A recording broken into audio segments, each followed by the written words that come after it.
did Nelson have 4 lions or what? No, the lions represent England. What?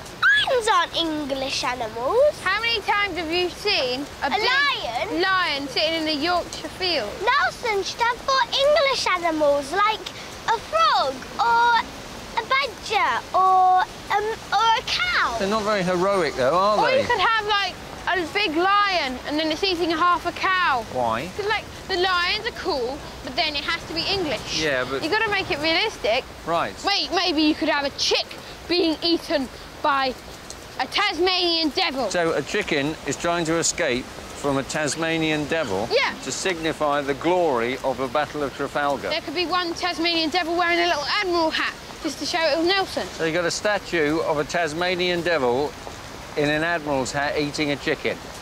Well, that's the problem of the fourth plinth solved.